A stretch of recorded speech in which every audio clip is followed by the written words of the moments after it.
ua alo ainga whape kalesia. Whaonga au nanga le ANZ po le talofa voucher, le M-Tala, male my cash e ala i le Click X. Whaafsota mai le ono valulima lua ono iwa whaiva, le www.utos.ws, po le emaili o le info@utos.ws, po le Facebook, le UTOS, le whaaputu ngā tupe te whaawhaingaluenga o le mawaenga tausia Samoa, te whaawhaingaluenga e mātou lau seleni, ai sele e oe le manuia.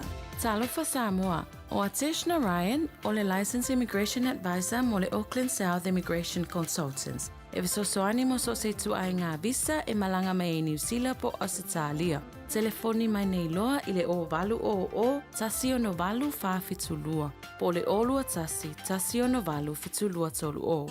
Ua mawhai o na aura tula polo kalame le leimo o ia so taitasi o na o le langolango malosi le whale maliu a se alo le atunuu o ese tatupu Funeral Directors i Manukau City. O le ese tatupu Funeral Directors o se whale maliu Samoa o le tali foilea o taimi whengata o na o le malanga al maliu maleoti e mawhai foi o na latu awina atu maawina mai tino maliu o e pele mai so o se atunu o lalolangi wala auno le ese tatupu Funeral Directors i le lua no lua tolu fitu o pea fiuane ele se fulu manebalu Norman Spencer Drive in Manukau City. O e mo mia singaluenga le customer service, hospitality, po le avea fo ima leo. E te leo mautinoa, po o whea amatai. I le MSL training, mātou te whesoasoani atu. Mātou te malama o le amataina po le toi fo i atu hi aunga. E mawhai ono whaafaigatā. Ai olo o iai le mātou au whesoasoani whaamaoni. E taita ia malangolangoina oe i lau malanga. O le MSL training, o se ainga. O se no fuanga e langolangoina oe, e whaamalo si au, ma whaamanatu atu lau sini whaatu. Asi i le msltraining.co.nz. Pevala au loa, le ovalu se lau, lua, wha, whatolu walu. O lolu manai, e a mata atu, i inei. A whaialo sa ili sea o ngā a mata molo walu. Au aloe te toi popole, o le Galaxy Childcare, e tele o na la lai au kilani i saute. E toa tele whaia o ngā ngawaa, o le a o ina le whānau, e ia inga whapitoa pe a le sitala lo walo. Tolus fulu i tū la, free. A vanoa le vēna le a onga mo whemalanga inga le whānau, free. Maua mea aia le whānau, free. E ia inga whapitoa, mo nisi whamatalanga, whaafsotai le o lua tasi, o valu tolu, lua fitu, lua iwa fitu.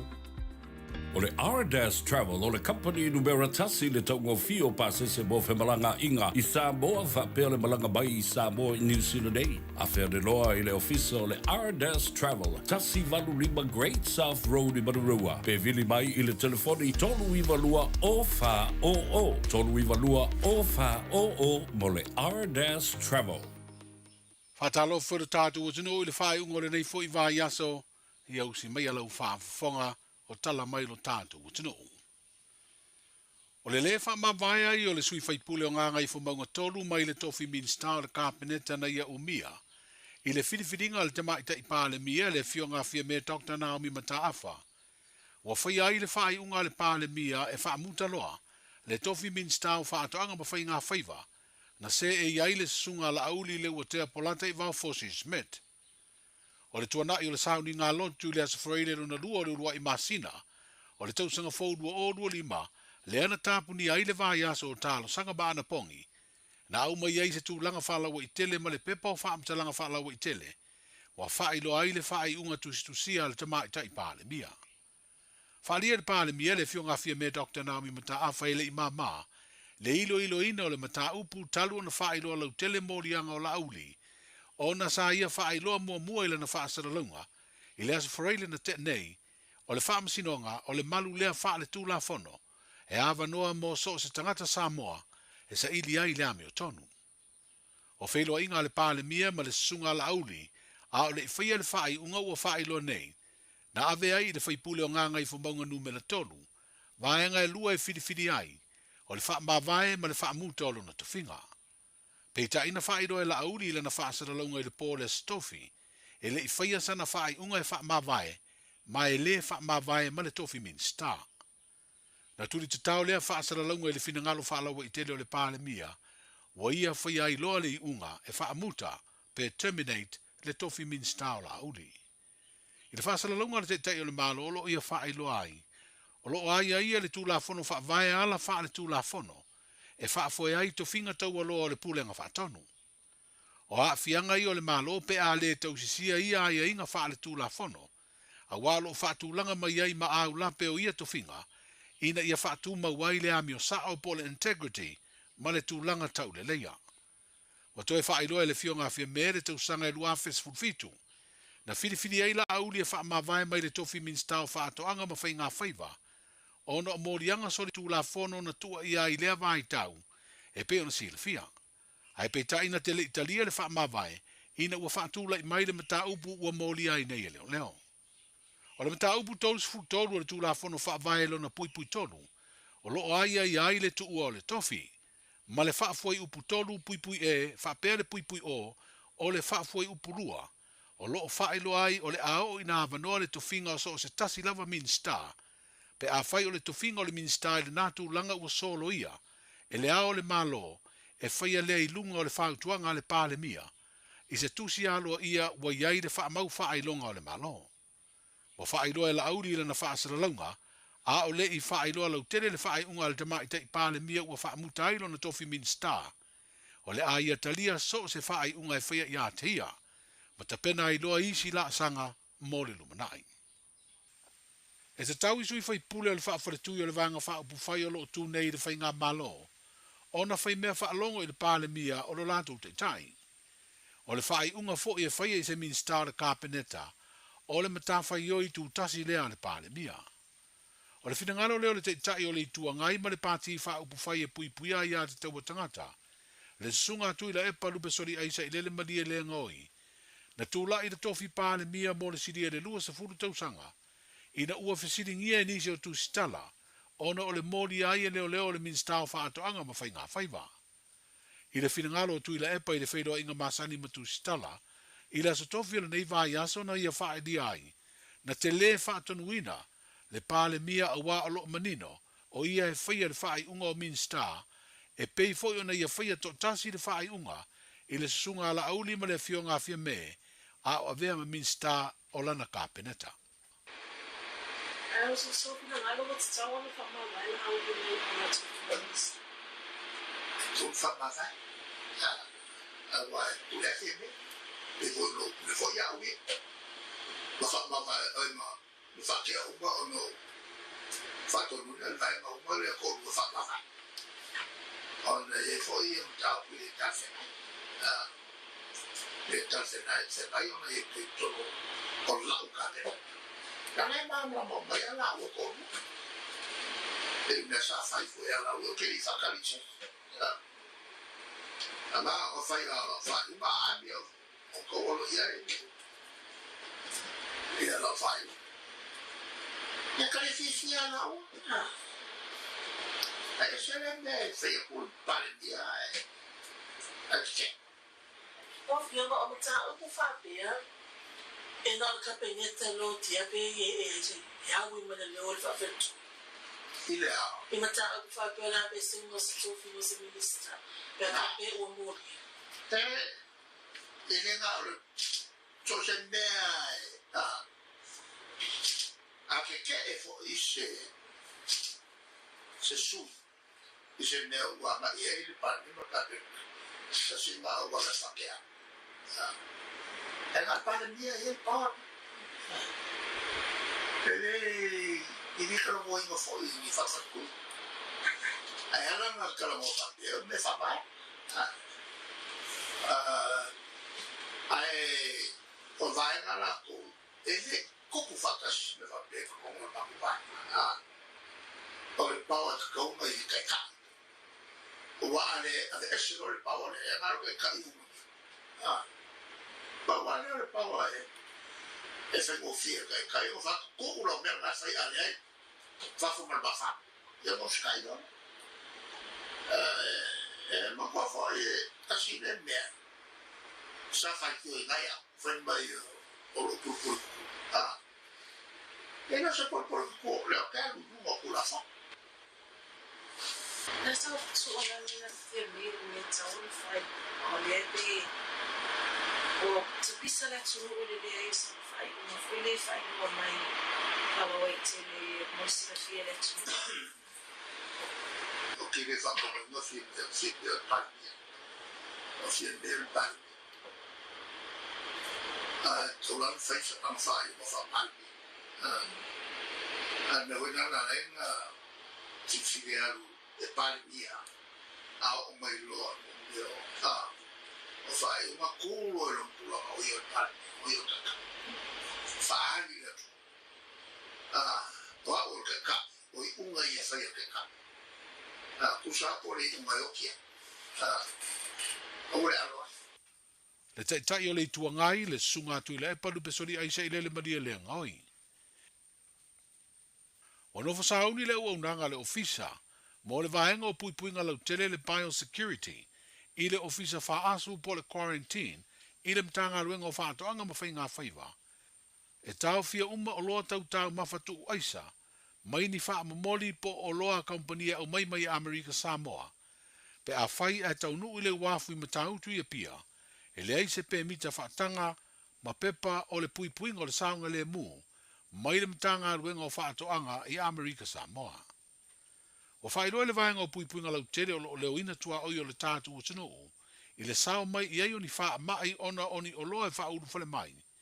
Wa mōri mauina pēre wha atupula i a uta o mai tutuila e le aini pē mita wha atanga mai isi pepa e mana o mia na ia mautinoa wa saunga le mu ia o loa mō le wha uru whale ina mai le tino. O le masina o mati o le tausanga nei e pe o na whairoa le ofisa o le vaenga o puipuinga lau tele o le ato e a mata o na wha malo si ai tu la fono o le wha uru whale ina mai o loa tau mawhatu aisa ma ua sauni le o ngā umu se i tu lou e lafua ia ie tu ainga o loa pe a le eini pepa ma pe mita whaatanga. O lona winga a o loa ina tau fiani o loa whapea ona ua leu si ta ia tu la fono o le taunu unga o le lafua i loa le o ngā umu o saunia e whaatamba i aini tau mawhatu aisa e au maia whaasoli tu la fono. O le whai unga le masina whai o le tausanga le te nei na tu uai lea tenu o le ampasa le malo i a pani i a senta keisuke i le ua mai a lona teiminga lua i Samoa, ai o le vāia so nei, wa amata aloa i ai tiuti o le ampasa fau le malo mo Samoa, le sunga Ryotaro Suzuki. Au le i amatalia tiuti o le sui fau o le malo i a pani, e wha mautu le tātu o tenu umanga lua i ai.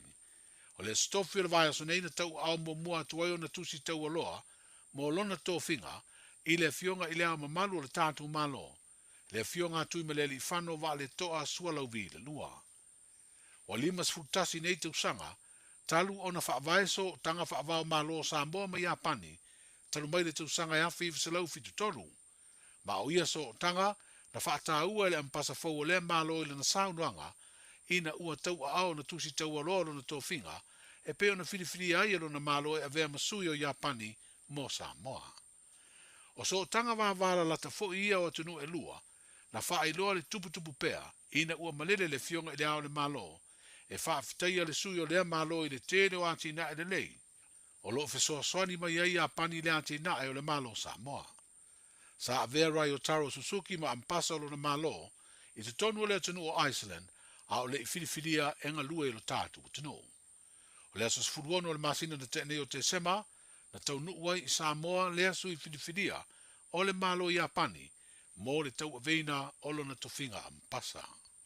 Manu ia tere le whae ungo le vai aso i sio tātu o tunu, whelo ia le nā vai aso fau, 24 hours a day, 7 days a week. Radio Samoa streaming live on www.radiosamoa.co.nz.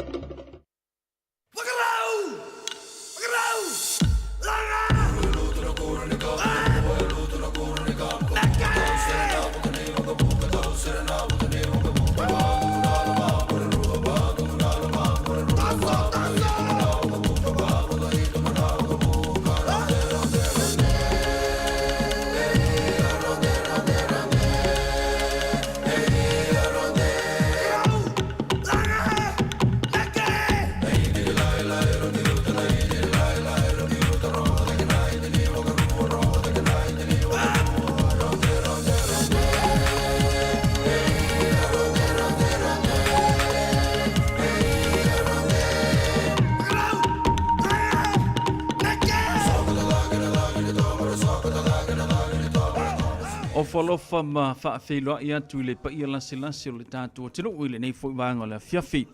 Ia ile maua mai fo ia o le tautua whaawau pea le Radio Samoa se furuli mai vatolu a mo.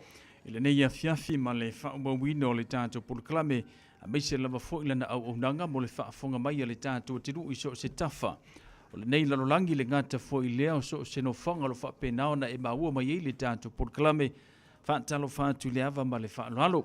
Ia, o mai ia le soafo le tātou tapa au sili le langi e whai lea, ia, ma whaatai muanga o le tātou porkalame a maise, ia, o le whai unga ai o le niva yaso i le tele o vaenga o whapena, o na whaafonga ma ua mai le tātou o tinu o tātou ia tunu ese, ia, ai susu e lava le whaamalama ma tilo ma tangangai i lau whanua ma le tunu o na e soifua ma o wola ma iai. Pau lea, o le tātou tatalo lava, ma le tātou tuli vailu mo le tua, ia, ma le tātou whaasangi, ma le tātou anapongi. Ia whapenao na tali mai ei le tua mo tātou i se teimi o iluma. Whaatalo whaatua i le nei fuwanga le fiafi, ia, i le whaafonga le tātou tinu. Ia, i le ngata i nei ta māma nei tina mātutua. Ia, whaatalo whaatu fo i tua asina sino le tātou tinu. Sunga i whaafengainga, ia, mo lātou whaale tua. I so se fata faitaulanga o lo no pia iai ono o le atua malona finangalo.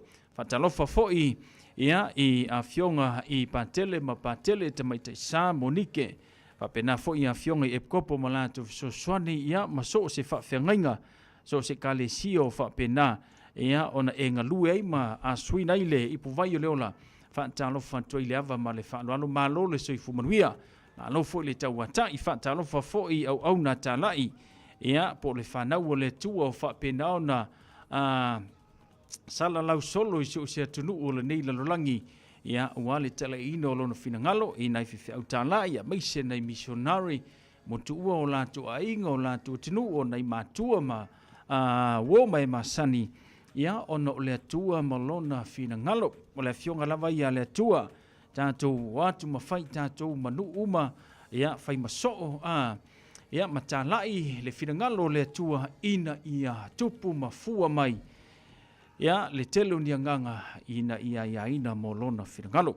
Pamatafi le tautua, ia, le ataua savea, Alhamdulillah lawea, peo na iele tātou porkalami le neia fiafi, ia, ma le neia aso whareile peo na iele whaafunga mai o le tātou tinu, ole a leo o se whaamatalanga, i le telo vaenga peo na tausila fia, ia ma whaafofonga i ai, i le neiva yaso atoa i ma le nei aso wharoile. O le a o tau mawhai, e whaafia lo mafofau. Ewa, o le a o tau mawhai, e whaafia lo mafofau. O mea le nae te whaanoa noa i le nei a fiafi. Ia, o le tātou tuu hilumo le tua, o le te talo, ia, whapenao na, iei le anga le lei o le atua ia i le tātua tinu i le nei a fiafi. Le lawa o sa valivani me le fiafingi. Wau mawhauwhau, po le ase amatanga. E amata i le tātua porkalami. Eoi, ia, pau o le mero ki kirkilo ko i le kūlea. O le musika le mero ki kirkilo ko i le kūlea. Tonu e tatai mamau e se eilo mawhauwhau. Ia mai vaenga e whapena o na tinga ai. Ia whapenao na e le fia ai, whapenao na e whaanoa noa ai, ia whapenao na oso e lunga lu koko mawarunga, waka wauanga e a apangea i singa mea malo. Au le fia na so whrawai le lewa iei tātou, ole happy a kako. Whafia lo mawhauwhau li ni vaenga o le fia. Tonu i se malama taia. Ia, toi maua nisi mawhauwhaunga le lei. A mai e le tua, toi a mata i lo vai aso fau. A le mea sili mata ua awani a vea vaenga i e tutupu mai. Ma mea ia e wha le tonu ai to tonu o lou ainga. O le mea sili nam taua mo tātou le nevanga le fiafi male tautua Radio Samoa suli mai vatolu amo.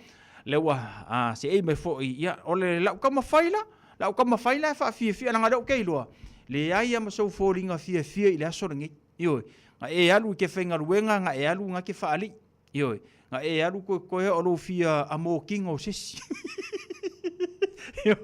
e saurunga le awala koe a fo ianga ia a ki aku lau li kio wale palengi le mere karangoa koe le kio maro ma fau ia wakape ale ngā wā ki le ngā ki runga ai moso i maro koko mawarunga o ka wawa ngā kaupea nge maro faku o maro lala por kalamere ka koe wewar musika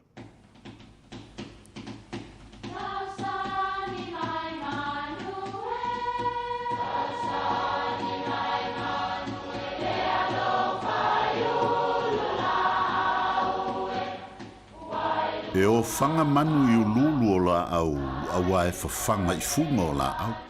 A o le tangata, e whawhanga i upu matala. O le mawhileo o alanga upu mamuanga ngana Samoa maona whaapongai, e a fua i lona sio mianga. O lona lea sao i le whaatufunganga o le iloa whaale aso, mai le tautua se ia o ina pule. O alanga upu mamuanga ngana, ua lanto mamanuina le tō whamanino a Samoa, mana tua fo'i, e tāo fitau muli le atunu. E le sili moa i le matangi. Whai mai le tala o moa, ia o se tasi o tō o le whale fitu ia ana. O le tangata le nei e masani o na malanga masona au waa. E afe solo a la mamalo lo ma toi tu waa. Se tasi o malolonga o le waa o moa, nā lua i loa moa i isi ana pisi nisi ai tu waile au waa i le waa. Na waa ia tangata ua whaauli awa le langi, pei a oso se matangi, ma ua mana na o le au waa, e alu ese wave le waa. O le whalawe lave, o lea lava o loo whaatali moa. Whaatali waiane tangata, ua tuaia tu lava moa. Ai ua mata o nā ngiangi le matangi. Whai mai nei u ina alu le waa ai tia i ai moa. O le manatu tangata nei, e le sili ane moa e tō tasi, ai whano mai i lantou pe a oso le matangi le nei. O upu e whailo ai, e le te tau o nā tolo ia se tonu ua mali lie i ai se tō tele, o no se whaatau o se tō tasi. E mai tau antu ua furisia le tantou ai ngai whaatau nuu bea le tantou musa ngai pei o na ato whaina. E ui o loo whaasala ese se tasi o matawhale o le tantou ai. Manatua le upu, e le sili moa i le matangi, whaatau nuu le tantou musanga. Ya, manuia lau whaasonga o le nei aso. Ua na o le Radio Samoa se furulima iwa toru a mo e tautuaina o e ilangu ngana fitu aso le vai aso.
Asiava tui pea Antonia mo le tātou porkalamele na ia o le mau wha Samomoni po ngana wha Samomoni le nei vanga le fiafi ma le tawalunga ina o le nei vai aso ato ai ma le nei aso wharoile ia se ia le vai aso fau o le amwhaina te maua sesio na whapoponga o le tautuana sunga ia asiava tui pea Antonia mo le tātou porkalamele pe ona masani ai eoi oi ana pisi se uso ia asiava ma le telo tutuangia i ngā luenga le ngata fo i leo to finga i tutono le kalesia ia ai le mafai lava no tuua ngaluenga pe ona yai o le whaaleoina ma le tu fatasi o le tātou porkalamele na ia ma le whaafunga mai o le tātou tenu i le nevanga o le afiafi.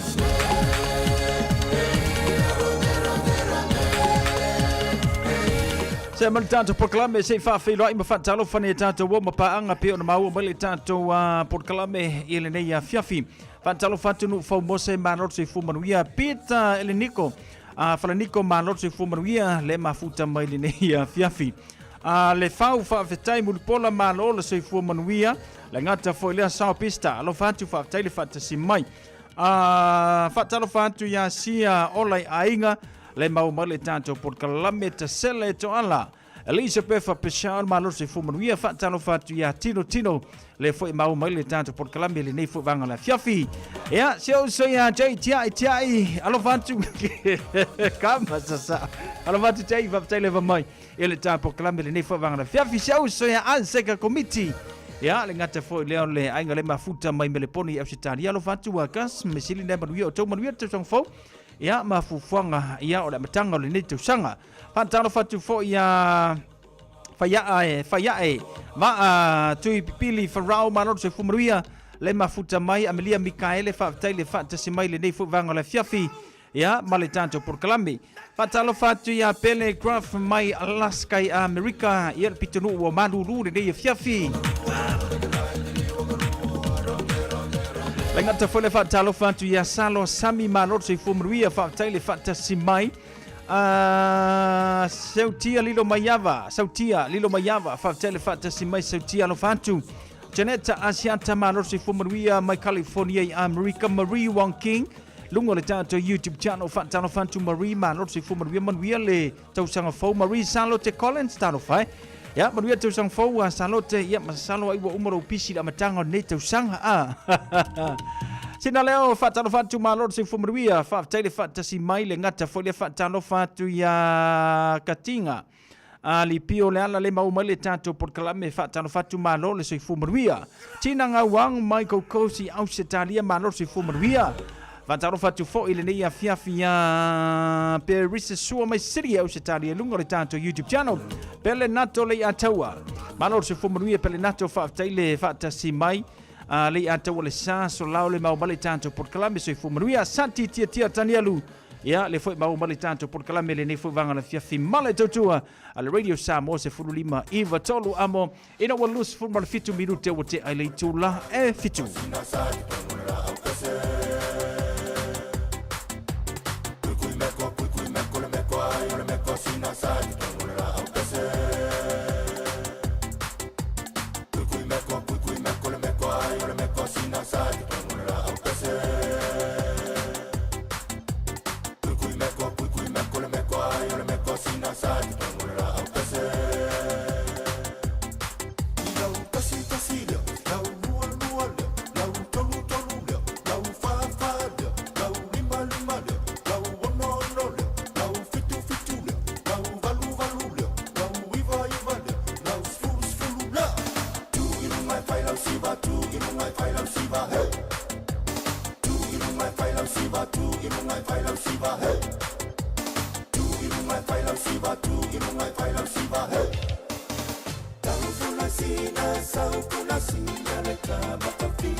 Sina abatu se moi fai ai ole ele inga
mie oe po se sialo a inga se fisoso ani tau fe malanga inga moni usila. Ima ta au po pe o le vaita mai no whanau po nga luenga. A whai o lau tali o le ioe, wala au loa Ken Ferniho o le Fern Immigration Services e iailana lai sene. Ma ua silia ma le se fulu 5 tau sanga o lana tau tua. E toa tele tangata o fisoso ani iai Ken, ima ta au po tau fe malanga inga. E au fia ima ta au puna o atu le tribunal. Ma apili le minister.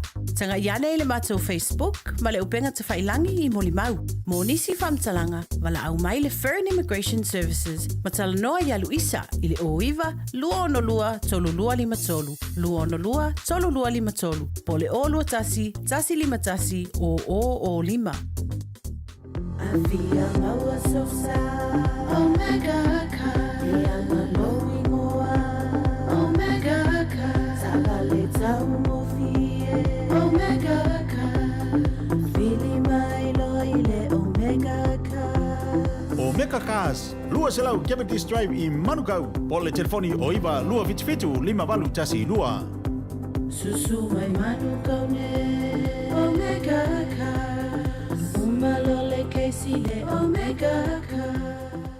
Jalo whanawao tia roa, ua te talaina neile o unanga e vini, mo whaatangwai au ki lani New Zealand. Numero tasi John Coulter Drive, i le Auckland Airport Shopping Centre. Tau whatawhatonu lava le warehouse ma le countdown. Lau whale o fulau iloa le e vini, Auckland Airport Shopping Centre.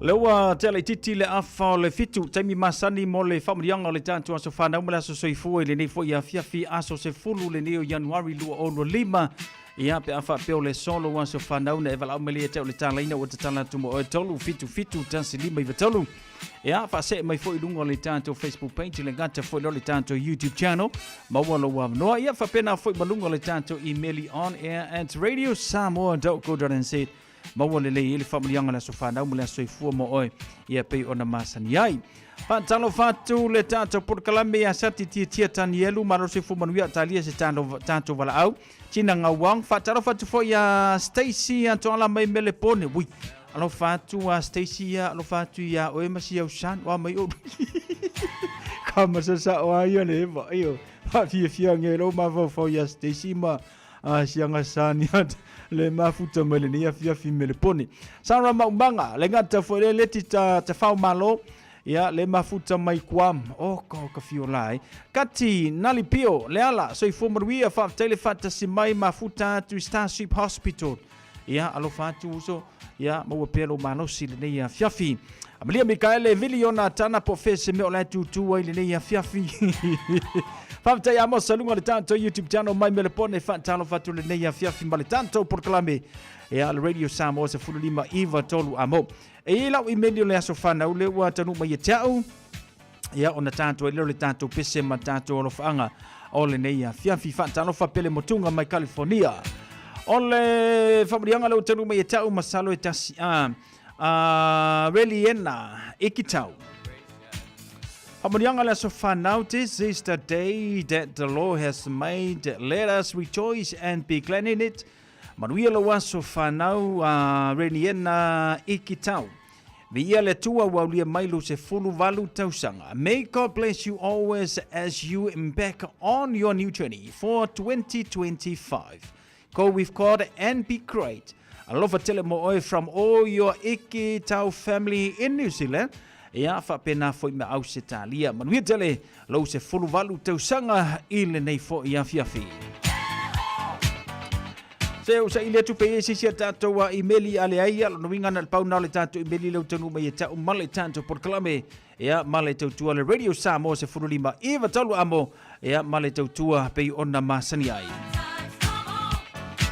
Fatalo fantu ya pele motunga mai California Rosa ayanga lavea from a city ausitalia lofa telantu Rosa manuia le Christmasi male tausanga fulu watatu yai ya mano fo le fa mano losi fe amunga wenga pe ona yai wa lo fanga fa pitola le wa tonu mai tau le nei fo vanga le fiafi mai ya Pastor Kevin alo fatu pastor of tele mafuta mai le nei fiafi ia ma le tatou polokalame mamoli mai alo faanga ia mamoli atu alo faanga mo le tamaha ia Filipo usoalii alo faanga mai le tina ia soli tupu ma le whanau ia le ngata whaunurisunga ia Pastor Kevin ma whaleto ia Esther ia le mafuta mai le nia fiafi manuia le tausanga whaua tama Filipo usoalii ia whaateli whaatasi mai le ngata whaulelo tina ia soli tupu ia ma le ainga moli atu alo faanga Pastor Kevin le ngata foi leo le ia esta mo olua ia meisio le ainga ato malava manuia le tausanga fau fa mo nai manuia ia mo pele fa malolonga le tua mo o le tama ia wa fo le mafutanga ma ainga meisio nai fanau alo fanga na mo mai ia Kevin ma esta ia ma ainga le mau male tanto proclame ile nei fo vanga le fiafi male tautua le radio Samoa se fululima Eva tolu amo ina o tula male tanto te mile wati lea ua te lua se fulmale tolu minute ona talo leo le itula e valu. Lanto malava wa mle mele so te waso fadau maso soifua. I love you all. Io asionga love ele se kupe. Io. Pitoa lo fanga mo tama ya Filippo uso ali maletina ya soli tupu. Uso ya Kevin maesta alo fatela to mo auto. Manuel le tau sanga fo.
E ala na whaafifianga ma le sunga ia waino ma le pese le nā seulo polonga mai le tia maa. Ia, pei ona toe usuina mai sunga ia waino ma le vaenga. Ia, pei ona ua lofa toe mo la toe waulia mai le sola toe aso whanau maso suifua. Eina ia ua whamarianga ie ua misia tia tau. Ia, ma le aso whanau. Whata lofa ma mamoli atu ia alofa anga mo se uso ia fautua le ngaoi. Ia mai le tātou tenu o Amerika Samoa. Manu ia lo waso soifua uso whaataile whaatasi mai. Ia lo whatele mo e maua nisi tausanga se tele. Ia walo whia ngai e ma whi au manga luenga pei ona masani ai. Le ngata fo ile whaata lofa ma mamoli atu ia alofa anga ma whamrianga o le aso whanau. Ia o se uso ia tapunu utonga whi au sina. Ia alo fatu so manuia tele lo waso whanau mo lo waso soifua ili nei ia fiafi tano ili tua. Toi maua ni sia se tele mo oe. Ia mafuta i pea maltina o le ainga. Meiso le ainga ia ma tamalelei. Kamalelei o le lua o lua lima le mea. Alo fatu mo e uso manuia lo waso whanau mo lo waso soifua ili. So, fatalo fatu ngā luafi a le au pepe. Ele ngata fo ile se uso ia Moana Ponanski. Le mafuta moso ka wala mo Samoa. Sorry. Ke fai aku le vavave o vai sor. Ia alo faku kamalele i ngā i Samoa e. So i ke wherua inge ke wako i angi o se ki mungo o ngai. Fai ma kimu Samoa. Alo faku se uso. Le mafuta mai ala mangoto. Ile nei fu vanga le fiafi. Ia one tata woman e tatu paangana le mafuta mai le tata porkalame male tautua le radio Samoa se funu lima i vatolu amo. Ja, la so faraile ia, la so faraile tele na tuai ona e o ile fale, ia la so faraile fo e kele nga makua i makango fie sau kuka wa o malva yaso. Ja, mai la tolo fa pena ona fa mahe afa mga ruenga ole nei va yaso ba lo le ngadu due ma lo le due io. E wa ka ko due a o mala so faraile. Ka ko we va la musica. Shoot so e fa sa o lai titina yo lo mata.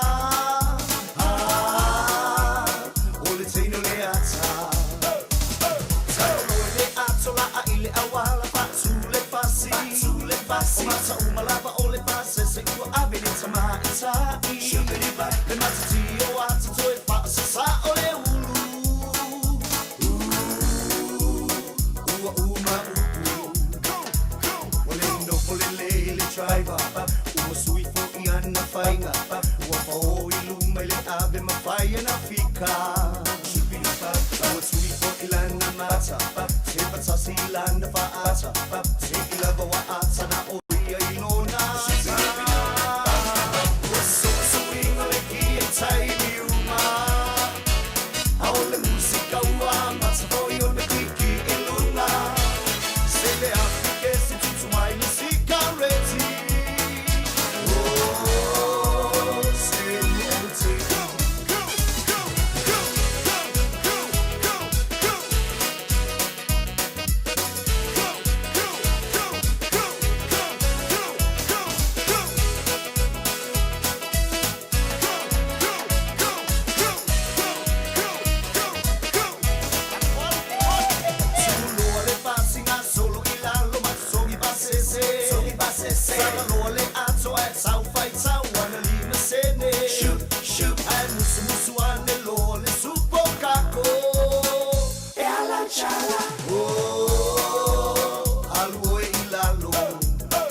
Master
Elena whawhiwhianga mai le sunga ia sive vai ngā walesi. Whatalo whatoi se uso i antaro ta mai le maumale tātou por kalame. Amelia Mikaele Pernata and Tausi. Le maumale tātou por kalame whatalo whatu fo i Queenie Sanvelio. Man lo le sui fumaruia ngalu afi le au pepe. Le batasi mali tātou por kalame le ngata fo i lea se uso i Moana Ponanski le mafuta mali tātou tunu o Samoa. Solo Tuilangi from Hawaii. Patalo fantu malo se fumaruia le ngata fo ile se uso ya Simanua Josefa male toya oli marfana wala fantu so manuia le tausanga fo fa tele fata si mai lo fatele moto. Patalo fatu fo ya trapa pisa la pepe Yohana tinonga fatalo fatu malo se fumaruia ile nei fo ya fiafi. Na etali mai olo fele uma asa oi sa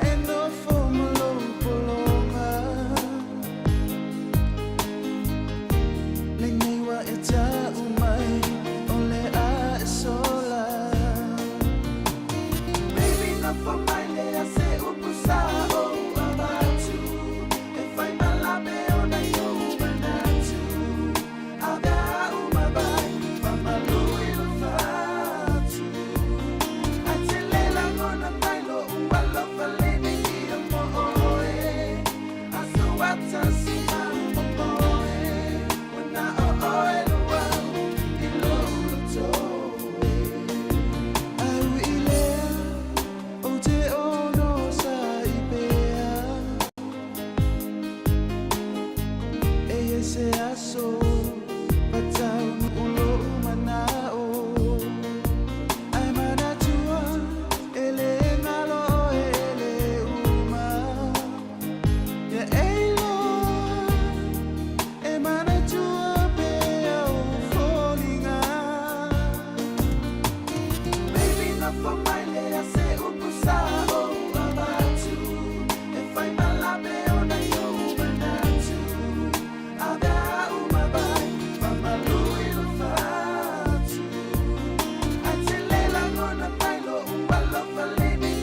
ti manisi no fatunga mo tatou le nei fovanga la fiafi male pese wa fai ngoira. Peipi no fo mai, io peipi inga e ngo fo mai. Fai se kako mea ai o le fiafi e kuku fo inga falka vale ma ngi mo ko ia. O peipi fo i kaluanga mano lo nga luenga nga le ngofo mea le fale o peipi nga le uang ya mangingimo. Peipi se mea ai le lo matua matamaiti e oi. Ono midu tana tana le tula valo. A whai alo sa ili se a onga a mata molo walo. Au alo e te toi popole o le Galaxy Childcare e tele ona la lai au kilani I saute. E toa tele whai a o ngā waa o le a o ina e iaia inga whapitoa pe a le sitala lo walo. Tolus fulu I tū la, free. A vanoa le vēna le a onga mo whemalanga inga le whanau, free. Maua mea aia le whanau, free. E iaia inga whapitoa. Mo nisi whamatalanga, whaafso tai le o lua tasi, o valu tolu, lua fitu, lua iwa fitu. Jalo whanawha tia roa, ua te talaina nei le ua unanga e veni, mo whaatangwa I au ki lani New Zealand. Numero tasi John Coulter Drive, I le Auckland Airport Shopping Centre. Jalo whatawhatonu lava le house might count down. I Samoa whapea le malanga bai New Zealand Day. A whea de loa I le ofisa o le R-Dash Travel. Tasi valu rima great. South Road Barua. Pe vili mai I le telefoni toa o tolu I valua o fa o R-Dash Travel. Tasi lima I watu amo. Radio Samoa. Lau tula le tatou temi 5 minuto na tale o le valu whantalo whatua po awa Averia malai ulu mano se fumanuia le mafuta mai mangele la uli nga seli whantalo whatu mai Amerika Samoa tina ngā wang ioe. Penata na tausi whantalo whatu daro ta mai mano se fumanuia Queenie Sanvelio kambanga o le fiafi e lengi. Le aia se panga o le e lengi.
Au te loa wa e whaafafonga I le tele o a tātou news ma reporti mai le tātou te lu o Samoa I le neiva yaso.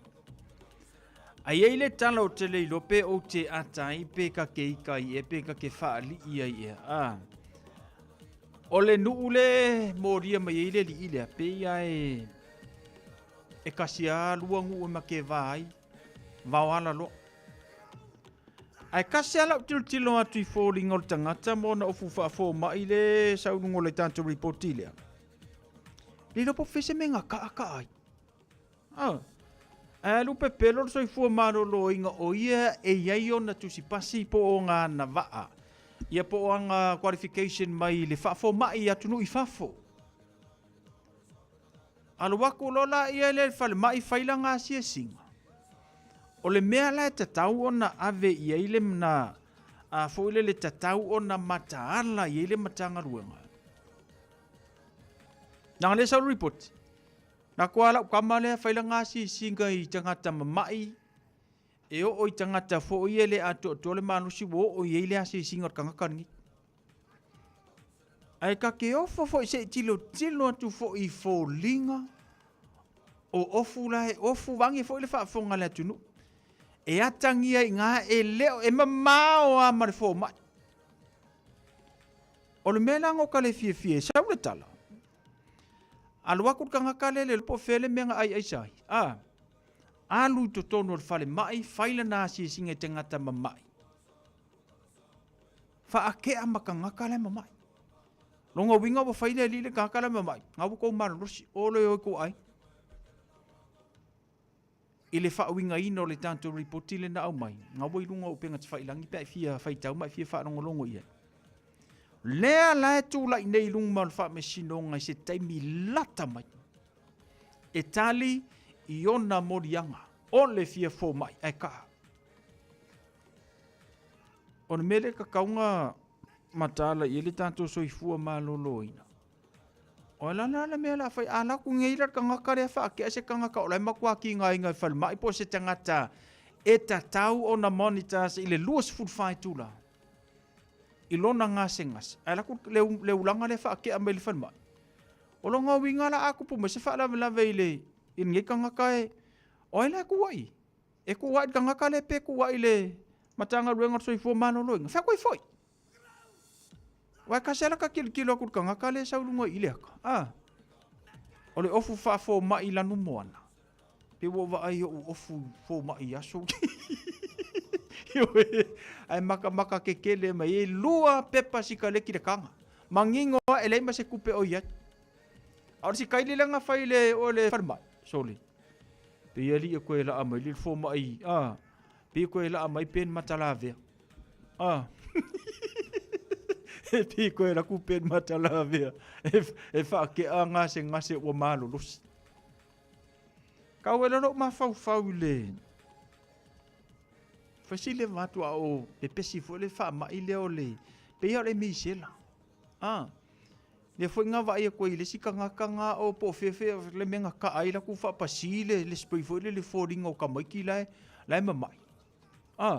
So le va kwa la fe o ki ka mai ki le fie manga va la fa pasia kwa le spray kanga kare.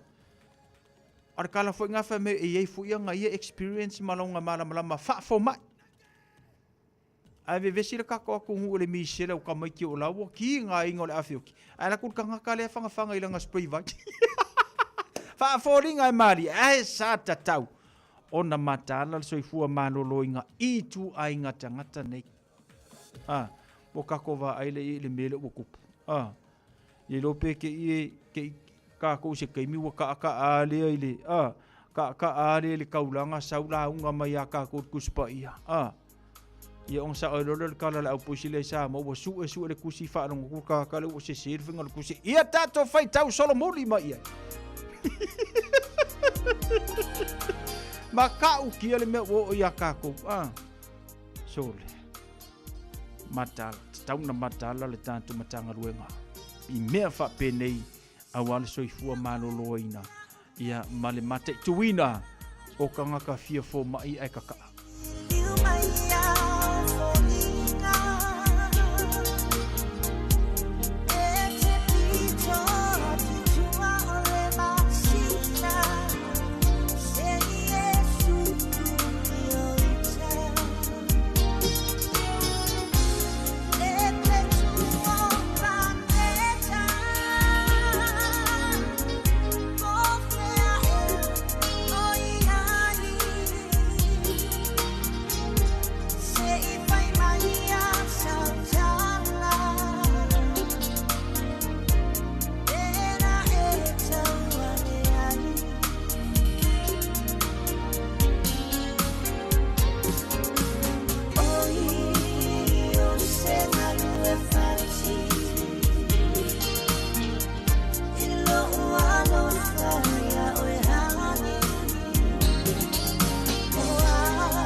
Radio Samoa. On 1593 AM.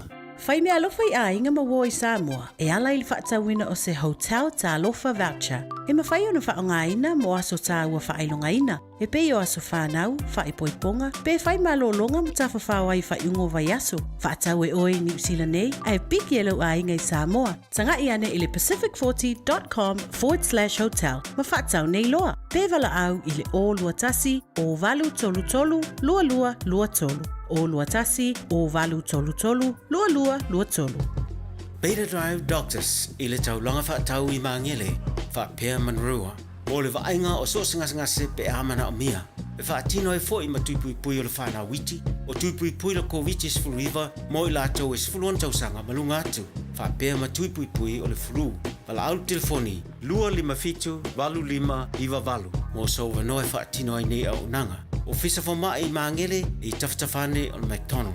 Amanrewa I taftafane o Falitusi po le Public Library. Peter Drive Doctors Clinics. Jalo fana va chia roa wa te tala na nei le o nanga e veni mo fa tangwa I au kilani New Zealand. Numero tasi John Coulter Drive I le Auckland Airport Shopping Centre. Jalo fatonu lava le warehouse ma le countdown. Lau fale o fula wiloa le e veni Auckland Airport Shopping Centre. Radio Samoa. Taslima iwatolu amo. Lewa tula mele tanto taimi le wati se furu fami nute wa te ele tula valu male tanto maftanga mesele tanto we vai vanga le fai ngole neva yaso elo fa mo ngasa manuia ia le fai ungo fe amunga wenga le neva yaso mo ila tule wa matalia nga wenga ia o ila tule fa saunia tu mo le songa fu e tanto ia ko fa masangi la po ma fa masangi le leo la wala mo ke lo le lori kula lo langi wo le lea I ela wala mo le ko manga kula wala mo mali fa va ya so talu ai yo mela le ia ko su angela wala mo ko ka filipe funga ye ma vai po yengi ma fo wala e va sa uni mo le vai ya so fo a ma ko yelo ko a makanga ko ka u fa kai ia mano e fai ya nice e fe ka bia le o so ko ka ko le winter ia ma le leilo fo wala usum I fe amunga luenga pei ona masani ai o sa uni sau whainga malanga mo Samoa. E whaima wha le tonu le tano le tau Samoa. E yeile reporti no matamata ima le pei au le alu leanga I si umu. Ngo wa ai ngai pāle vai. Ia. Wala kula male avea I pei au le awaenga I va ia faianga ruenga fo ia mai la tu le official leo maltine mu mala patai ia ila tu ina ia aua ne I kolosia le awala o malolosi ta fenga ai ole mele masani no ova ai vai kemingi lango vai kemi so nge o ka ko sa mo vai kemi munga mal mafoti munga vai temi nei tatu sa mo e papa vai kafe mo kusia ko ma awala ai ele me masangi ngo vai maka ukia ola vai ko la para le vai café ma mo kusiera wala ai la kuarka vale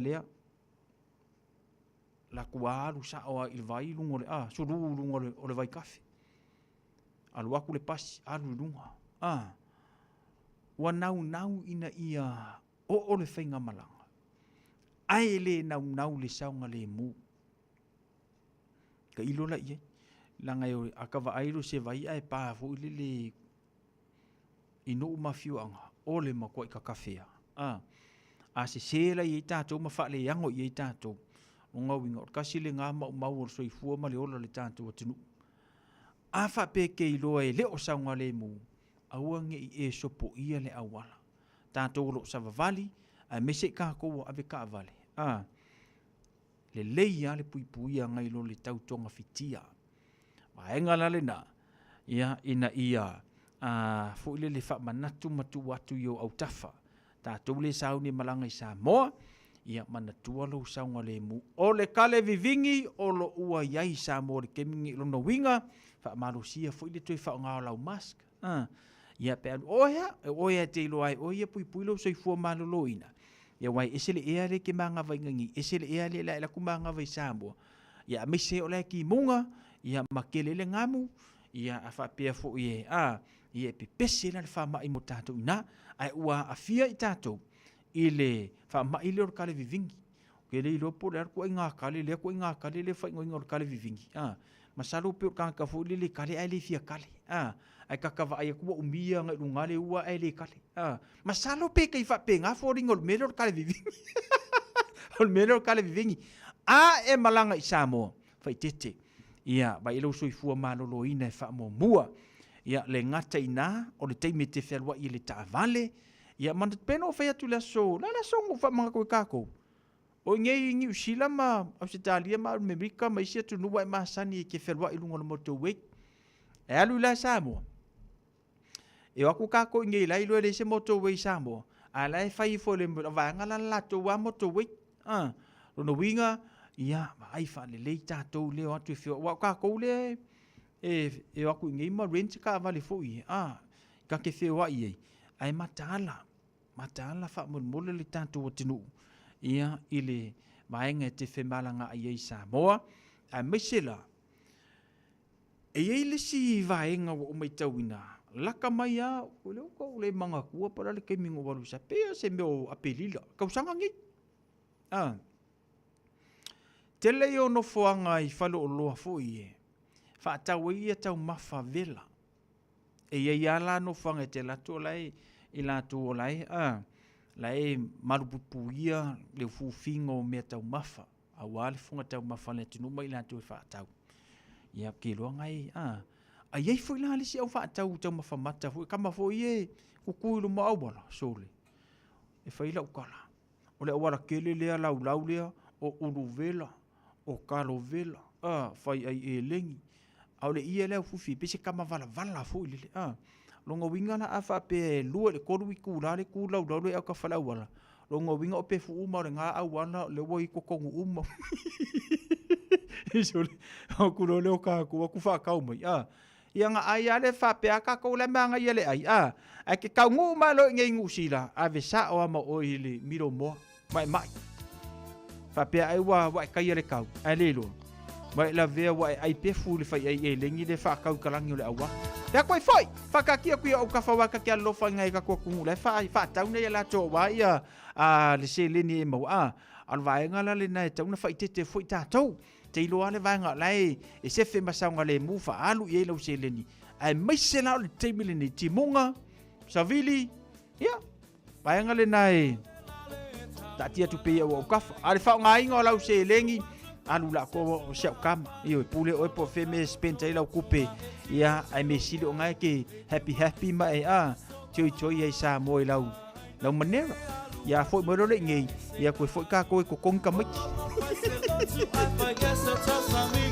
wa emo le manava na o si toya ina le la le ua matela ina foi messa falinga so feeling emoni e alava ita tala noa le loa mana tola tawalanga no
to maliki a fai lava ua tonu lo fina ngalo ta pa ipo avane ile malo ele anga ole ta atua e tele ai le ti apolo te fai sau pepe ole pepe ole po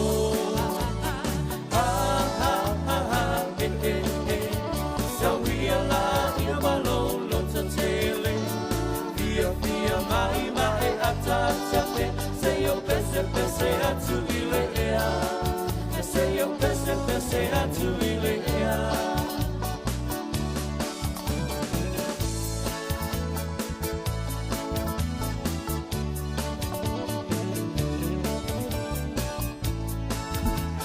Nai whaafiwhianga Sophie Floy mo tātou le nei whawanga la whiawhi male tautua Radio Samoa sfululi mai wa tolu kai soli.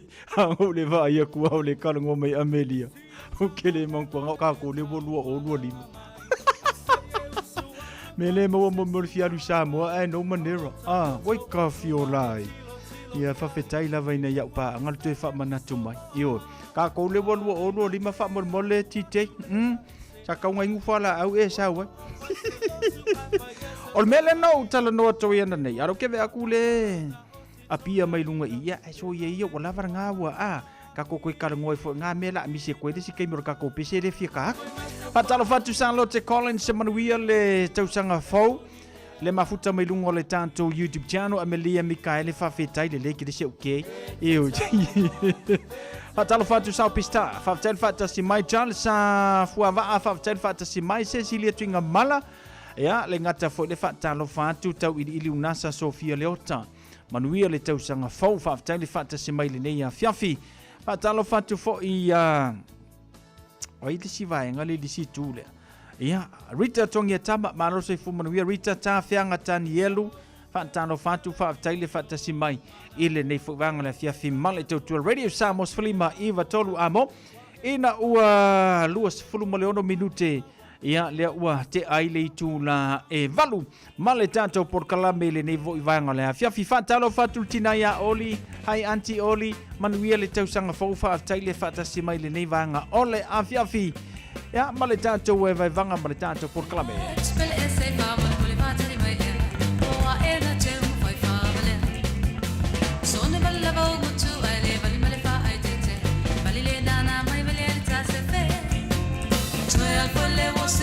Se lo go e oti, le mna le sa su ile au mai le sa.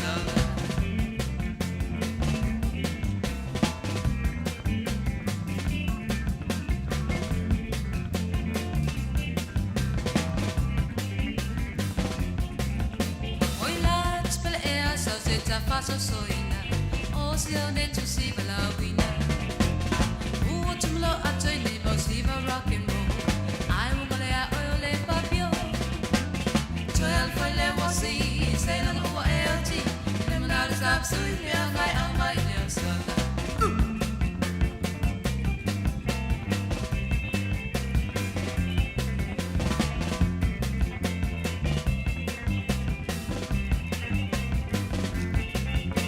Samoa, monio si vole mal.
Te whanga mātanga whia o le tina ia Maria Marsunga ia Alpati nei fo i toa manu o le tātua tinu e ale le musika. Ia, whai langi le wholaunga ai lo langona pia ia le mātanga whia o la si wafunga e ala i pespesenga. Kasi lea siva e koa kele le tātua tinu e whia ia. O le siva le o le wosi. Kele i lopo anga whianga ngaka mai e ila o wosi. Oi, pei or kausanga, pei o le pasi. Minga ngaka le wasi le tite. Por kirisi masi. Kai le wasi le tite, ai wasi lu morsi. Oiso. Ale fa kwa longe. Afa mel fa ku peso fa ku tale o se o. Au woi ka fio lai. Au walangi e ko fio wasi. Moilo. Au ngi ko fio wasi. Vai si siva ka keu ka kesi siva au lava ia uma le kausanga le ngei koe wosi ses na le fa mele fa kupesi o le fa kusa le o se o ai kasi le siva ke fai koe maka u kia langa wo umango ka amilo le kelo ka lapu le ia ngei New Zealand laku ia se ka lia me ia fa fifianga e siva a ka pese vave kaule ngis ai paku lo kama ia famele lo makual makongu kama ia slow motion ia paku lo kama ia ke va ai e alunga kua se sere kau au ai alunga uiso po ngalo i kangakangi ole wosi le mea lai fai vai le kumu lungo le kako dance floor mela nga wo kama sangi mai e o menge o fale fa fifia kako ngi a ka pese va vi fo ie faisinga sumpa ma faisinga fa marus ngo so le kaure o si sivo a pa ku lo kama ia kama silo fo ie le la fa king o si va le fa me ia ra vanga o si va bus ai wo mo musu e mo le pese iwe e manga o ia I ku la ma le fa le umi o le pese wo si Sure. Vai. O ngi ko wo si ses na ne fa mai da vanga I o fa kusa le o se o I wanti da ia a makale ka sangi o ngi ko fia wo si ses ka ko wo ka ko si siva I pese va vele le ye e lusi e au paunga ma ko o fia ia lo mu fo de ma sangi ngai o funga bo le o fi ale ata ga rita stone ala matu rita tonga tama tinga nga kasi me o tina le siva I o tina le ya tina o se mi tanga sililo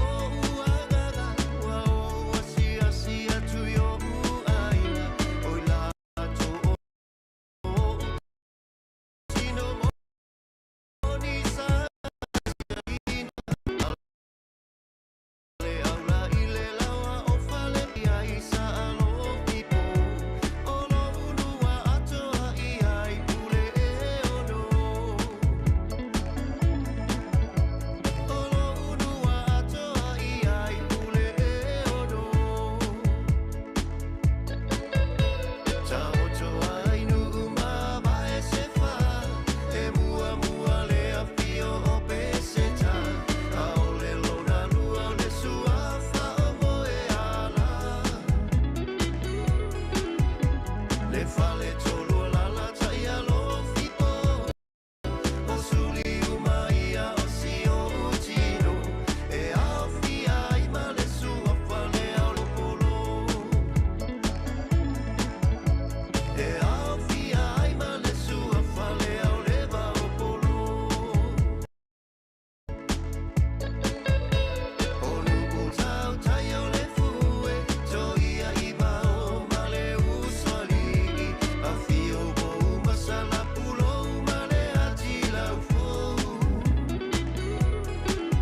Whawhiwhianga su whiwhiloi mo tātou le nei whuwanga na whiawhi ia mai se uso ia petiki.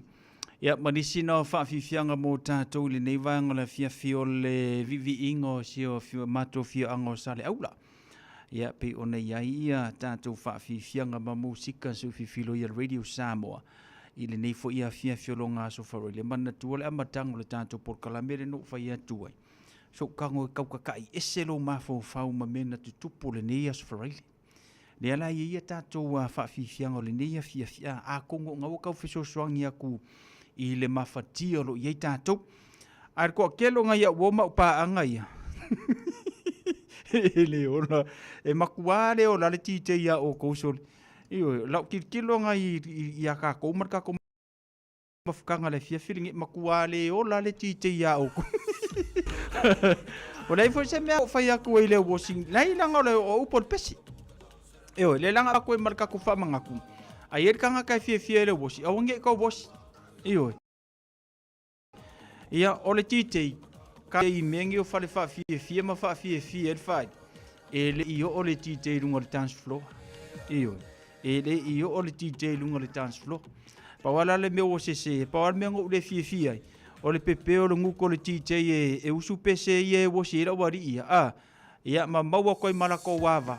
Ai ki ia e le titei. Na vai rei. O mea la le whaale kongo whaale whiawhia fo le titei ko inga skaili.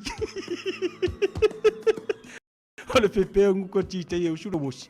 Ma maua ai leo la kua wawa. Ai le koe fo i e le titei le whaale au ngoa. Eoi, ma se wha so songa maua.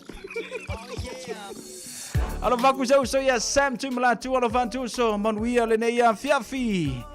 Ya, mai la tau umala vale mafuta male tanto por club e no wata lusu mare tasi minuto o Natale o leiva.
Elena, fianga mo tātou le nei foi vanga la fiafi, spultolo minuto na tālo leiva.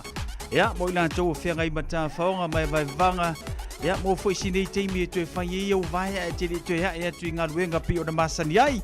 Ya, ole amatanga o le nei foi tausanga. Leua se folu aso Januari lua o lua lima. Ole makanga fot kausanga. Nganga kako pakua fo ia ia so malolo le umianga kuri aso malolo ai afar kausanga. Fa koe fo.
sasala ua tosina I te lalolagi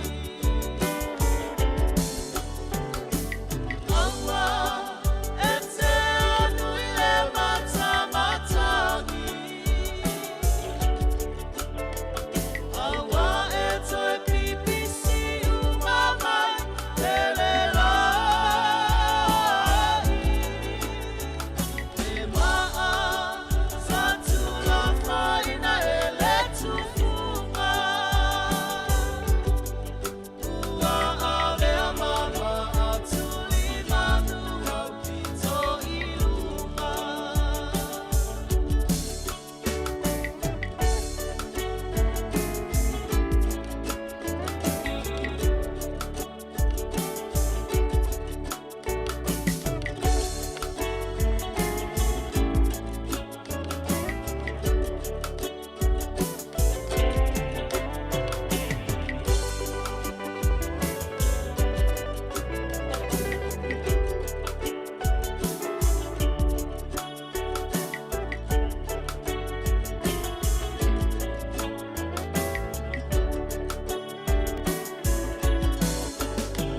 Dei oi seu safana ilevani monimo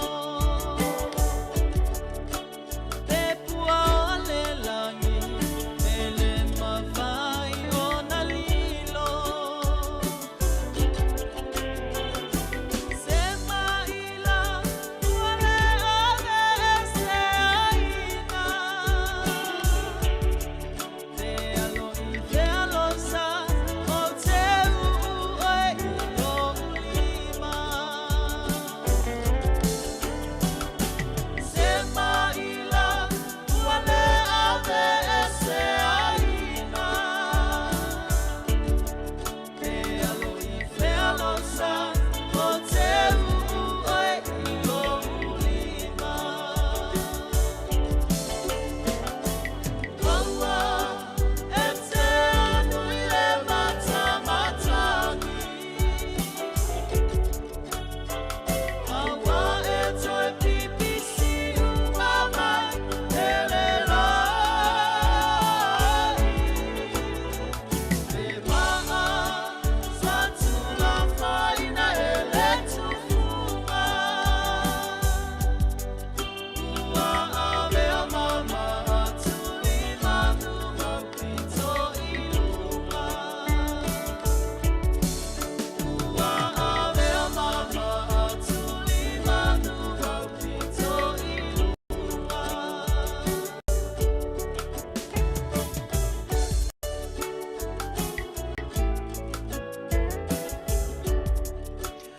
Alo fale tanta por clame ia Alfa Dominico, Manuiale tausanga foa.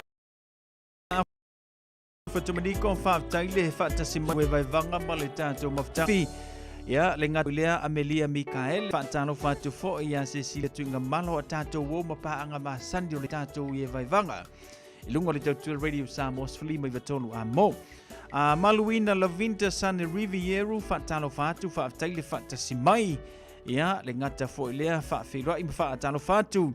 Se uso ia asiava Antonio tuipea le mafuta mai i mele pone au se talia. So i fomanuia asiava. Ia e manatu mo lunga sa maua se kiwisi masi ma se tausanga fau fia. Ia, mo la sunga ma le whaletua mai se le ainga. Ia, ile nā tunu e ui lava fo ina tātou nonofo valavalai. Ia, ai ua mawhana lava le tātou maftanga. Ia, e ala ia tātou por klabe mai se le tātou tautua. Maluina, whaatalo whatu, whaataile whatu tautua. Ile nei fuwanga le afile.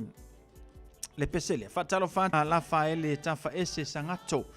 Ma lole se fumanuia sina leo. O le telo o tātou pese e le teimi le nei. E lo manatu mawalunga e so se pese lava. E te tau lava o na iai sona o onga. Mai o lo o iai le telo o onga tāua mo tātou. Ma, manatua mene o le pese le tele ni tātou whaalongo ai e. E la unga. Ioe. E la unga le pese. E eila le fasi fai tau maa naia le te whaalonga tue le pese. Mai o le maa sātu la fua ina. E le tufunga. ua ku ma kilo mai lunga. Ke loe tupu le mena ia tātou i. Te ilo ia te oe ma le tau maftanga ma le ainga. Wailenga ko kongo le ainga e kupo le mea lea. Pei fo ile le la se tala fa Samoa.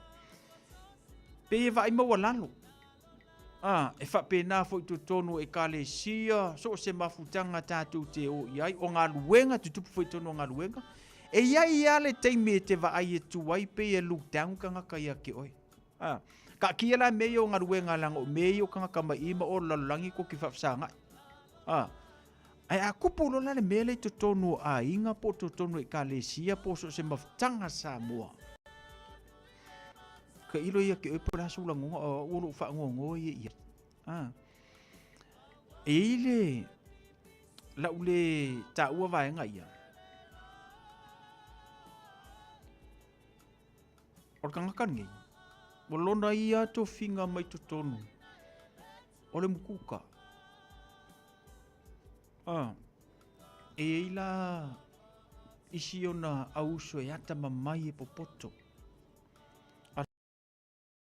Fala kiki la lea. O longa e au, o le awauli, o le afiafi. Pi fa le ango ia. Pi fa le ango ia na ingar ka ngaka le. E o foi la isi ona uso e ata mamai. E kau fa le ango foi e ka ngaka.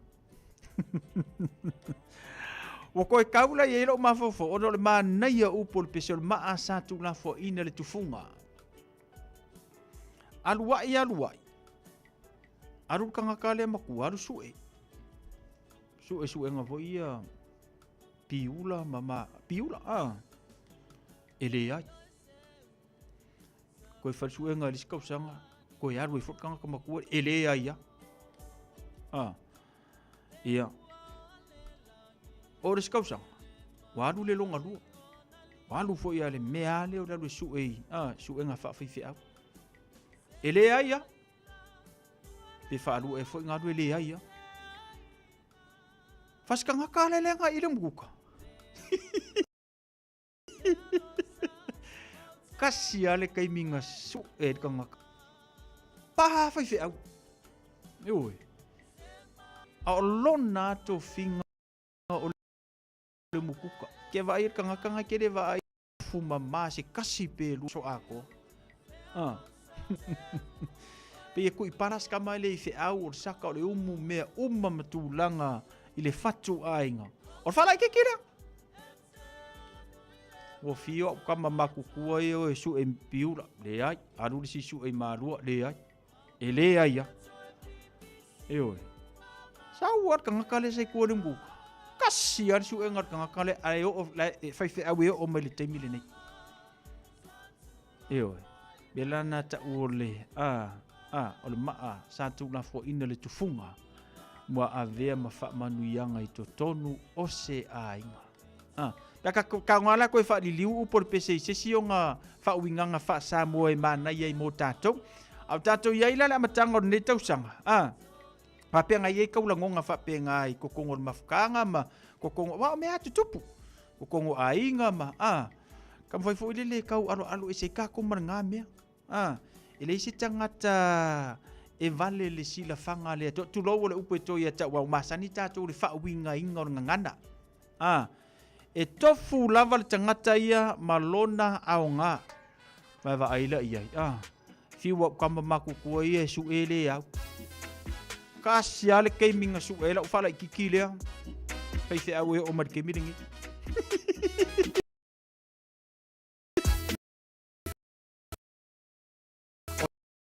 Ole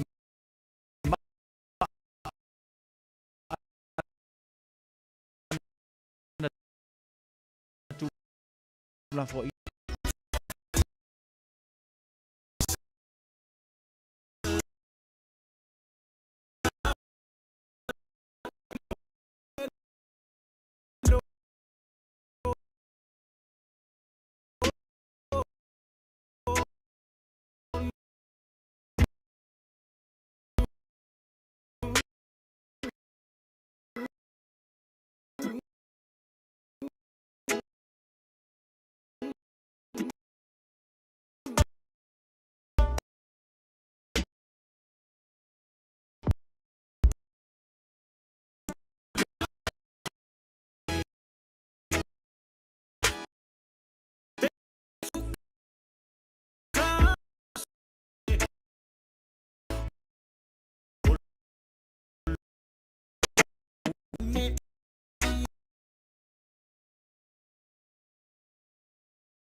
Mau pe o le to mai wanga la maleti a polo.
A day, 7 days a week. Radio Samoa streaming live on www.radiosamoa.co.nz. A whai alo sa ili se a onga a mata molo walu. Aua loe te toi popole o le Galaxy Childcare e tele ona la lai au kilani i saute. E toa tele whai a o ngā ngawaa o le a o ina le whānau e ia inga whapitoa pe a le sitala lo walo. Tolus fulu i tū la, free. A vanoa le vēna le a onga mo whemalanga inga le whānau, free. Maua mea aia le whānau, free. E ia inga whapitoa. Mo nisi whamatalanga, whaafsotai le o lua tasi, o valu tolu, lua fitu, lua iwa fitu. Jalo whanawha tia roa, ua te talaina neile o unanga e veni, mo whaatangwa i au ki lani New Zealand. Numera tasi John Coulter Drive, i le Auckland Airport Shopping Centre. Tau whatawhatonu lava le warehouse ma le countdown. Lau whale o fula wiloa le e veni, Auckland Airport Shopping Centre. Ua na o le Radio Samoa, se furulima iwa toru a mo, e tau tuaina o e ilaungangana, fitu aso le vai aso.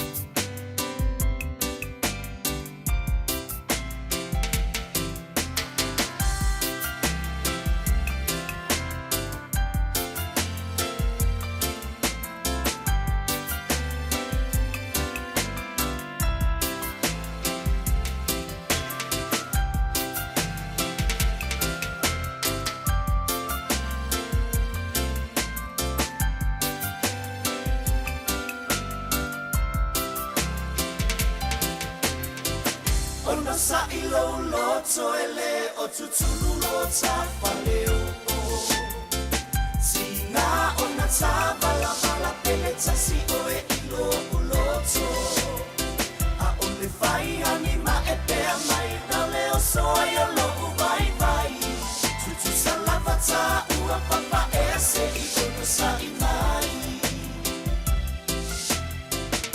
Ua o te iatu hanilau walau mai Ia tau ngā apu na e mali e o te sauai A e no foi ta maiti ma tau tapu a I mai I le malulu o loo ma whaawhia ngai E te leilo a mai e te nofo lava ai a mawhatu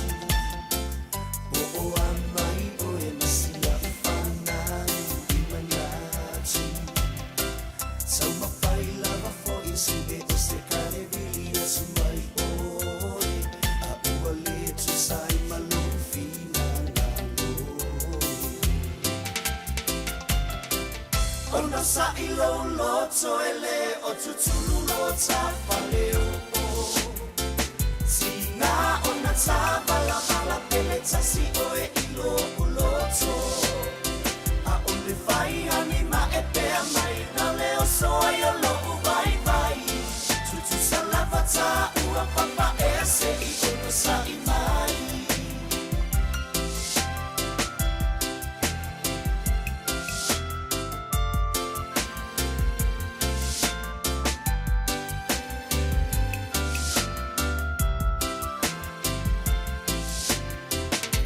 te le au upu fai le fai ngā malanga o lofu ana leiloa uailoa umalawa I tangata wa onga lue atu lava wa fai maila I le mafutanga e tuanga ne mauso ma le matuta ita I malanga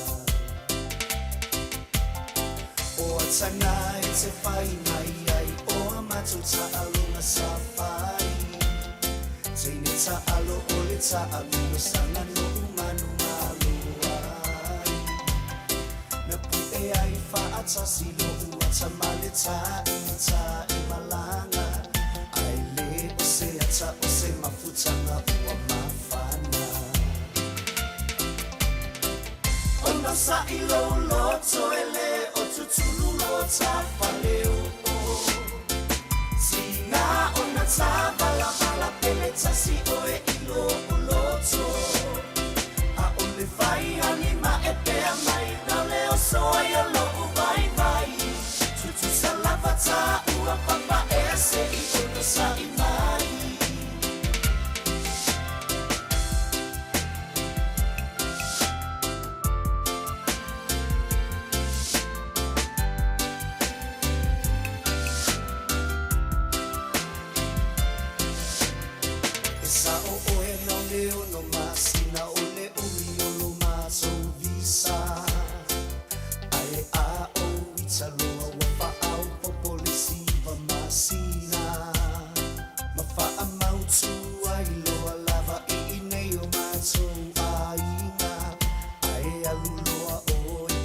Sapo ole masina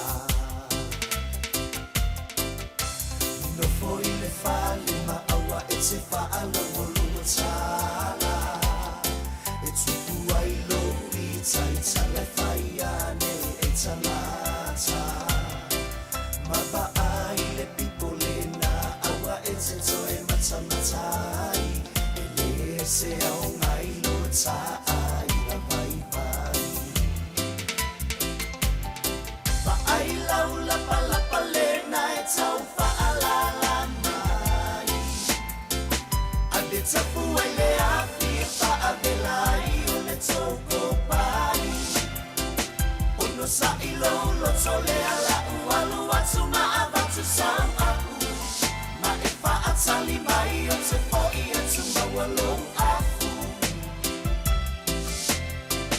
Ono sa ilo lo toele o tutulu lo tapaleo Sina ona tabala pele tasi oe ilo uloto A ole vai anima e pea mai Na leo soia lo vai Tutu sa lavata ua papa ese I ono sa I mai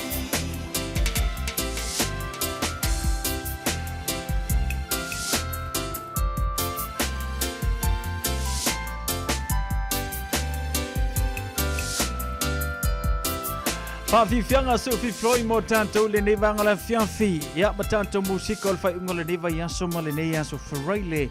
Ia, mai le sunga ia sive vai ngā wālesi malisi na musika mo tātou mai onu sailu luta. Iu. Whawhiloa I ma whaatalo whātu se uso ia koro te simale. Le mafuta mai Brisbane au se tālia Queensalani. Alo whātu a koro te simale manuia le tausanga whaumo oe ia a mesio sio a inga whaatailewa mai. Ile ni ia fefilo was fut fa tele va ya mato masalo e tolu I tu la e se tatou ia le faisi va o mato alu te va atu ia na fatu ate le ono ia auto alo fatu a koro fa tele fantasi mai pen fatu matamua se uso alo fatu manuia le tausanga foa pen na fatu matamua fa tele fantasi mai le ne va ngole afia fi male tanto por kalame fatalo fatu fo ia Rita liu a panto manol si fo manuia fa tele fantasi mai maluina la vinta ia ma telo tanto pa anga pe ona yai le nei fu vanga le fiafi ma le tanto tutua fatalo fatu ya happy tua lata male langi alo fatu fa tele fatasi mai I California I America sinaleo ia bilato umalava pe ona au mai le tanto por kalame le nei fu vanga le fiafi ia male tutua radio Samoa fuli mai vetolu amo o telo lopo afa pe na ko kili atua Cecilia ma le tātou i rupu o kū se loi se wai se langa o menge o loi langa o le so whalai lea whio a iei loi le rupu o kami se loi o fia ai o so kū nunga kako wai wa kau e mesiri ngau koe le lei aku kako ka fia maua mai fu le loi lea se fulono miru te motele tulaiva Radio Samoa Sfuli mai vatolu amo.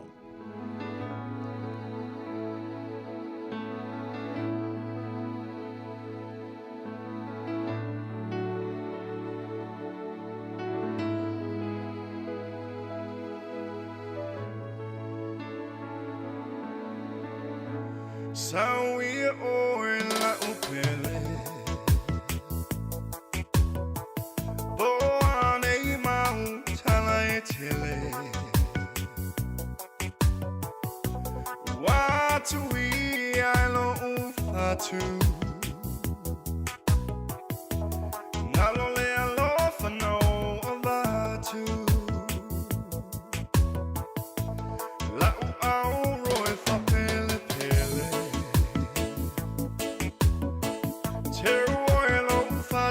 Sanga e tele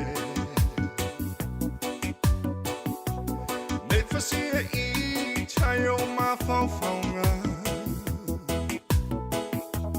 Nei I kuane wa mauluma Sunga e alau pele Mwana vai ta fetele Na te tinei ale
One day I will marry you, will make you my wife.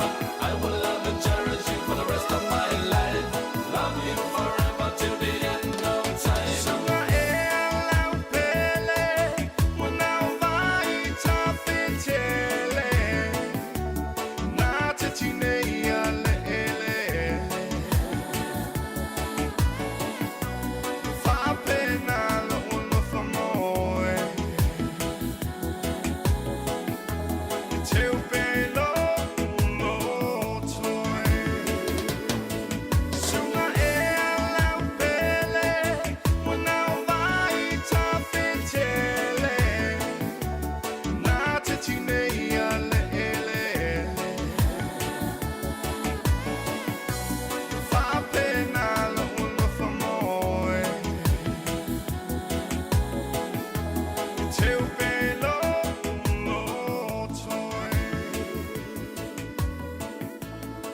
Mai e whawhia whia, malu ma le paia. Le atua mo Samoa i aolota ua ola lea. So, o lea ele lei lau malu, ari whapea ui awo e lea lau malu, a lea i o lea seki a lau malu ngi ia whia. Tan sinia tunga mala, koro te si male alo whantu so whaftaile eva mai. Ile nei fo i vanga la fiafi male tanto por kalame ina ua luas furumare 5 minute. Ya, na ua taile tula eva male tanto maftanga. Musika lava fo i tanto le nia fiafi manatu nato tena tanto tunoro whengai mta whaonga mai vanga. O nei fo i vanga la fiafi o nisi o lo whapinana whaasa vili vili. Hai whaide mula usa. Le alofio a ana, tia pue. Alo fatu manuia le tausanga fau. Ani seto whalemoe. Go get some stuff you gonna see that's gonna make it hard to smile in the future. Ia, ole a koe sulu foi. Me sunga i da o gei. Ka lia foi lupe o mau. Vei o ngai sa ngota foi. Haka mai a tese pe o lo fonga lafu. Haka pengei. Ole a saulo maku. I know you gonna dig this.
kata ku me a foi bom la sa ma ku ri da ai foi si ma mo ka o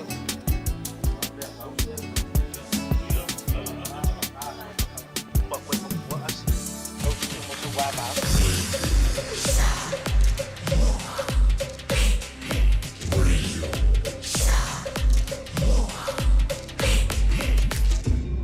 Moi tu amo.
Ana elo mai ita Watau asolo ualofa Wa o inu yo loi mata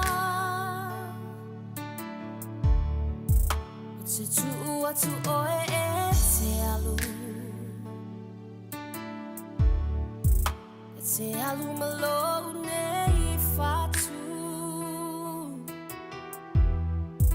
O te le taui atu I lo leanga O le atu alo o sila sila O ngā whea ea Au se selo tawa Ua mativa o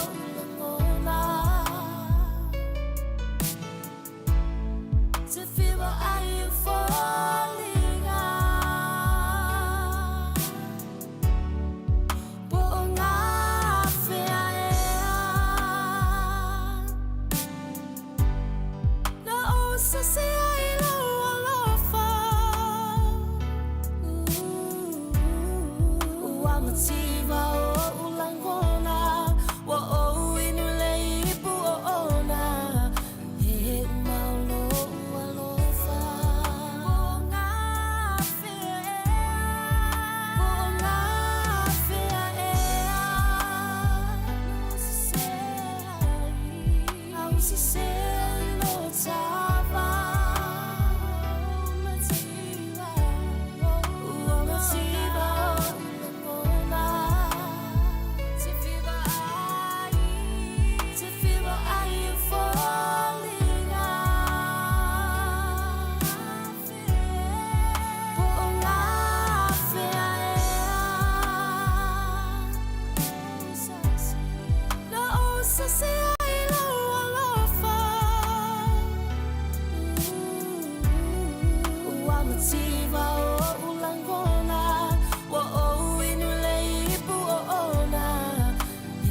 Lusul ton minuto na talo le tula se fulu.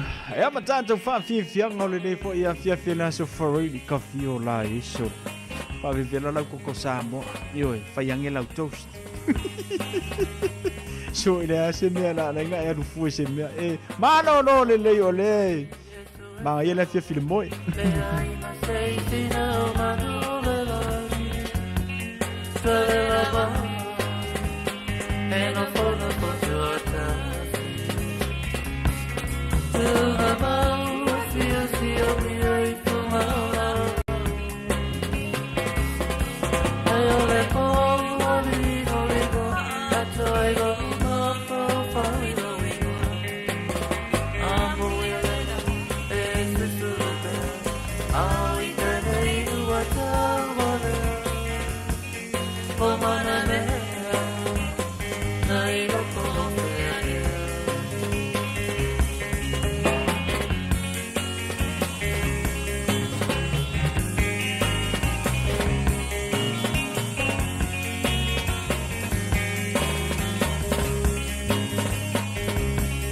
Le mattina quando aspettando quando vorrei offrire l'auto per te le piamo o da via solo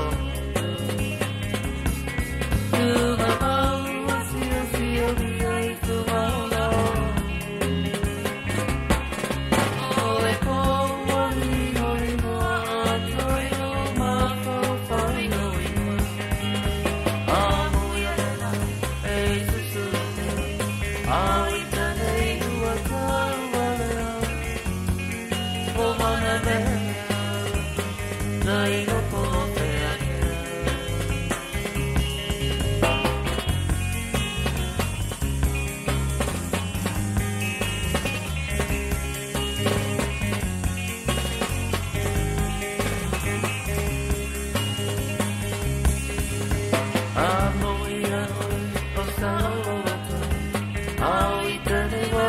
fai no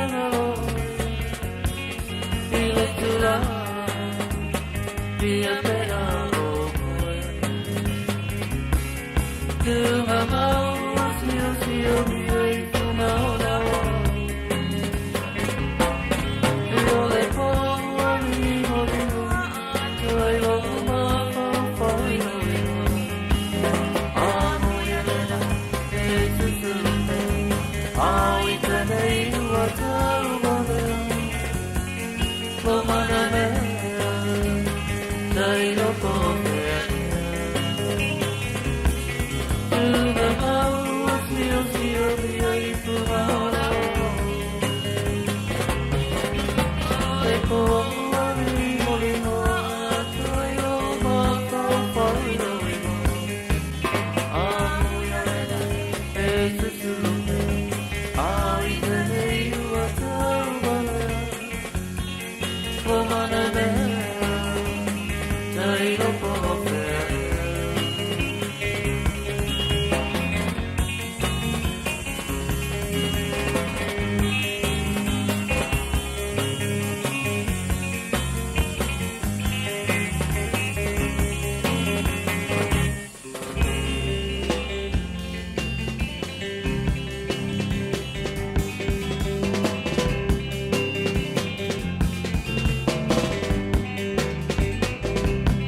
katina peoni o fia tutu po a whae a ina si o tatu o tunu.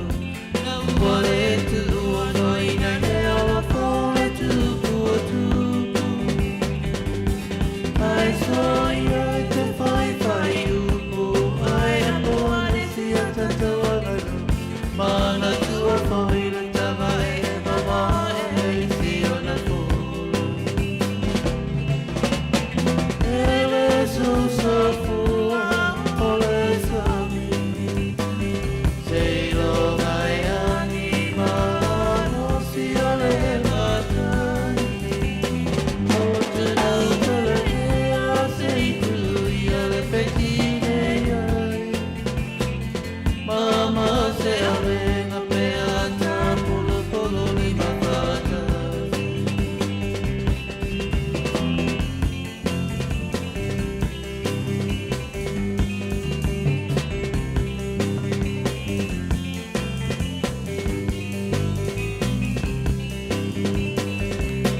Samoa e mana tua, o nai leo leo ala i roa.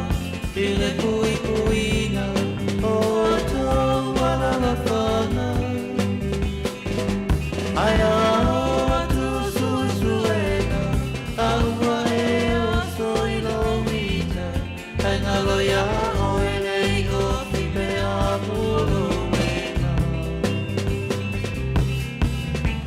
Awelo tofi e ua e ama fua matano.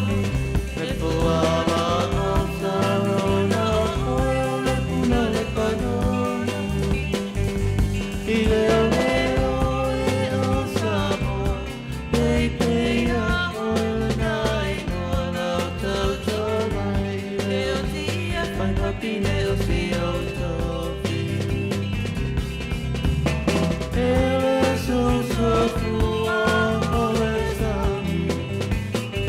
Sei lo mai ani mano si ole matani. O atunu kole ea sei tu i ole petine ai. Mama se avenga pea ta polo polo li mawhatasi.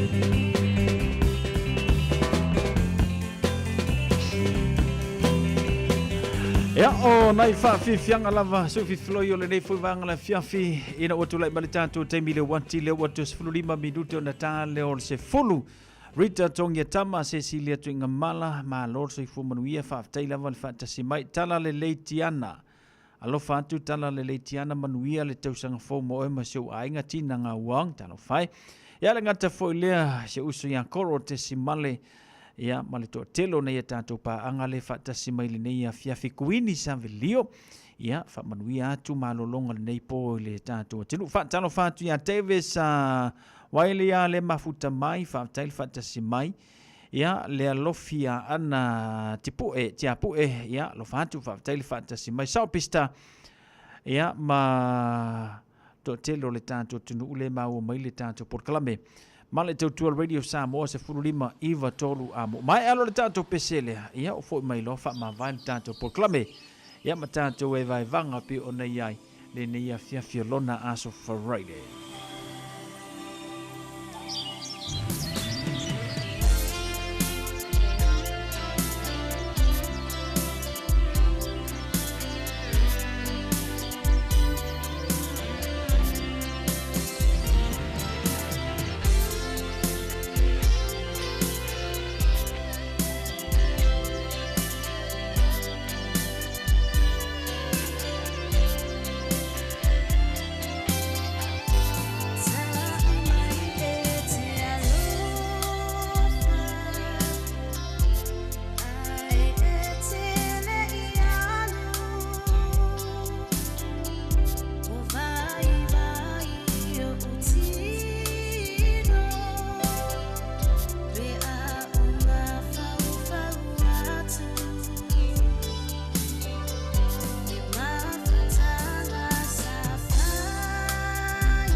Tufonga matango fio te mai tai ya mantalena manisi na tanto fatu ngole nei fuwanga la fiafi.